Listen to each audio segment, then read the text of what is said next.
예, 기도하시고 시작하도록 하겠습니다. 하나님 고맙습니다. 이제 돌아오는 주일에도 아이들에게 전할 말씀을 저희들 고민합니다. 저희 교사들 먼저 하나님 앞에 이 말씀에 대해서 깊이 고민하고 그래서 아이들에게 어떻게 하면 아버지의 마음을 잘 전할 수 있을지 고민할 수 있는 저희 교사들 되게 하여 주시옵소서. 예수님의 이름으로 기도합니다. 아멘. 네. 이제 돌아오는 주 사과이고요. 다윗의 승리입니다. 본문 말씀은 사무엘상 17장 1에서 58절이고요. 이 벌스가 많기 때문에 여러분들 지금 선생님께서 읽으시고 잠시 중단하시고 읽으시고 그리고서 다시 재생을 하시면 될 것 같아요. 네.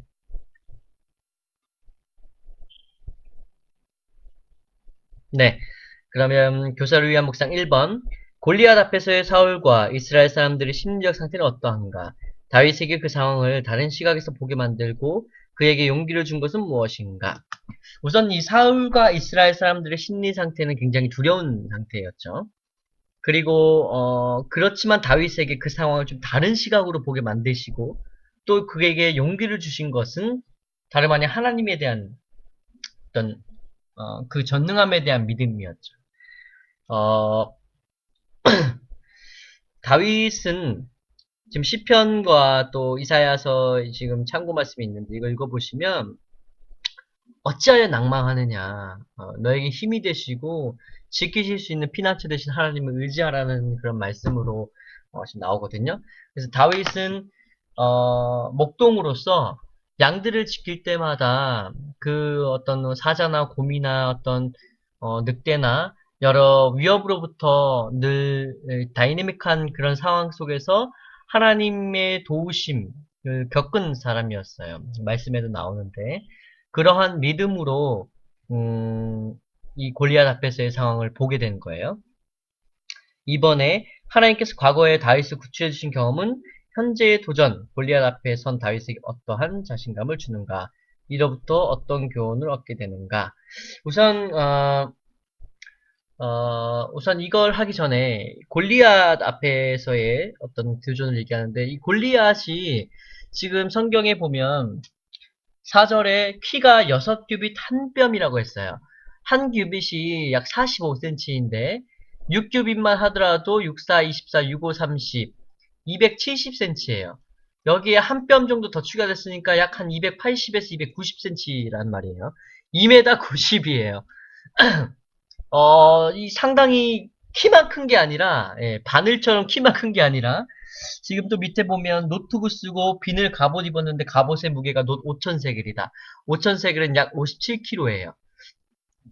그리고 어깨 사이엔 노 단창을 메었는데 그 단창의 철 그 무게가 600세겔, 약 16kg.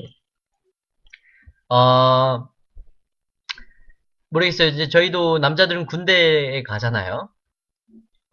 사실 이 완전 군장을 메고 행군을 할 때에 보통 40kg 정도를 말하는데 지금 이 합이 60, 73kg, 40kg를 메도 좀 많이 힘들어요. 근데 이 63kg 정도가 되는 것을 메고도 전투에서 크게 싸울 수 있을 정도라면 상당히 강한 사람이었던 거예요.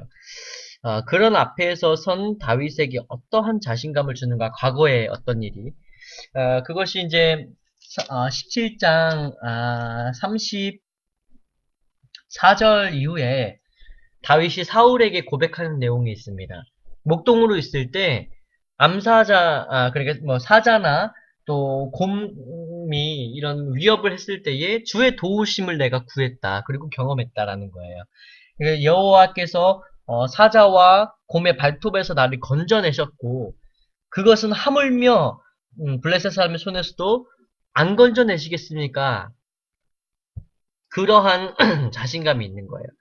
저 같은 경우에도 지금 이런 부분은 저도 이스라엘 성지순례간에 그 폭탄 테러범이 잡혔던 것을 제가 기억을 하거든요. 아찔했는데 돌아보고 나서 생각이 드는 것이 그래 그러한 위협 속에서도 하나님 나를 건지셨다라는 확신이 들더라고요. 그래서 그 뒤로는 어디를 가더라도 뭐 경험하지 않았기 때문에 무서운 건 있지만 절대 두렵지는 않더라고요. 왜냐하면 그때의 그 기억이 하나님이 날 건지시는 나는 하나님께서 건지시는 사람이구나라는 확신이 있고 자신감이 드니까 그렇더라고요. 아마 다윗도 그런 마음이지 않았을까 싶어요. 그리고 3번에 당신은 사울의 논리와 그가 다윗에게 제공한 것에 대해 어떻게 생각하는가? 또 그가 다윗에게 여호와께서 너와 함께 하시기를 원하노라 라고 기원했을 때 그 의미를 알고 한 말이라고 생각하는가? 33절에 보면 사울의 논리는 이거예요. 그 어, 너는 저 블레셋 용사와 싸울 수 없다. 왜냐하면 너는 소년이고 저 사람은 용사라는 거예요. 어릴 때부터. 결국 이 논리는 뭐냐면 이 용사와 싸우기 위해서는 너도 역시 용사가 되어야 하는데 넌 소년이기 때문에 안 된다는 거예요. 그런데 38, 39절에 보니까 결국에는 갑옷을 주고 칼을 주고 뭐 군복을 다 줘요. 그 논리가 지금 깨졌죠. 용사가 아닌 이 다윗에게 결국에는 그런 것도 준단 말이에요. 네. 이게 굉장히 논리 모순인데 그러면서 말하는 게 뭐냐면 여호와께서 너와 함께 계시길 원하노라. 예. 저는 약간 이 느낌을 좀 반포기 상태에서 체념하듯이 한 말 아닐까 싶어요. 예. 어차피 소년과 용사는 싸움이 안 된다라고 하는 그 논리는 쉽사리 깨지지 않았을 것이고 그런 상황에서 다윗이 워낙 담대하게 나아가고 또 나이도 어리고 조그만한 이런 아이가 나보다도 하나님에 대한 믿음이 더 크다라는 부분에서 어떻게 보면 그래 한번 해봐라. 현실이 어떤가 봐라 라는 느낌도 있었을 것이고 어쨌든 그런 진실된 마음은 아니었던 것 같아요. 예. 그래서 사울의 마음은 그랬을 것 같고 결국에 이 다윗이 나아가서 물맷돌을 던지는데 참 인상 깊은 부분이 이 부분이에요. 48절 제가 별표를 줬는데 참 말씀이라는 게 이상해요. 읽을 때마다 다른 게 보이는 거죠. 오늘은 또 제가 뭐가 보이냐면 48절에 다윗이 블레셋 골리앗이 다윗에게로 마주하여 가까이 이제 올 때 다윗이 여기에서 그 골리앗을 향하여 빨리 달렸다는 거예요. 빨리. 예. 그리고 물맷돌을 던져요. 사실 이렇게 큰 존재가 나에게 쿵쿵 다가온다면 저 같으면 잠깐 뒤로 살짝 물러서거나 좀 그럴 건데 이걸 달렸다간 말이에요.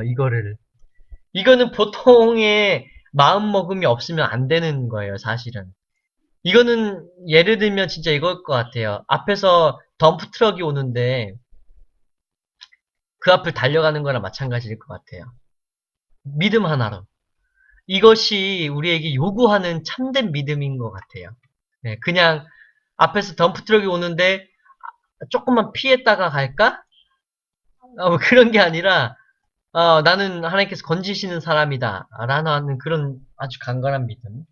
그 빨리 달렸다고 하는 그 부분이 상당히 인상이 깊은 부분이네요.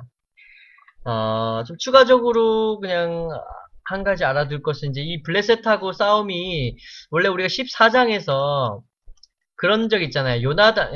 사울이 사무엘 명령에 따라서 먼저 그 진을 치고 기다리는 상황에서 요나단이 아버지 사울에게 이야기하지 않고 블레셋을 치는 장면이 나옵니다. 그때에 당했던 것을 복수하기 위해서 그때 전투가 믹마스 전투라고 부르거든요. 이때를 복수하기 위해서 블레셋이 지금 이제 올라온 상황인 거예요. 17장은.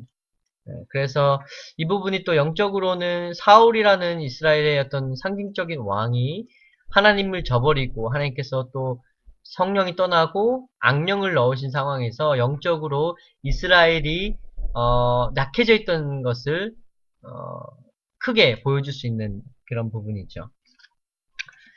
그 정도로 해서 우리 아이들에게 돌아온 주일에는 다윗이 승리한 것, 거기에 핵심은 하나님께 대한 그 강건한 믿음이고 그것은 곧 빨리 달린 것에서 우리가 알 수 있다는 부분을 좀 알려줬으면 좋겠어요. 실질적으로 아이들에게 전할 때에는 뭐 생각해요 이런 게 나오네요. 제사하는 부분, 반찬을 편식하는 거, 또 뭐 교회 가지 말라고 막 꾸지람 받는 거, 또 친구 욕하는 거, 교회 안 가고 놀이동산 가는 거, 뭐 이런 것들인데 그런 부분들로 잘 조화가 될 수 있는 또 그런 과인 것 같아요. 네, 이 정도로 하시고요. 다음 돌아오는 주일은 넷째 주. 네, 넷째 주. 2시에 중등부 모임이 있고 3시에 카라오십이 있습니다. 그리고 그 새로운 제인이라고 하는 그 친구 아이는 일단은 메인 건반으로 해서 한번 같이 연습해 보도록 할게요. 예, 그럼 고생하셨고 주일날 뵙도록 하겠습니다. 고생하셨습니다.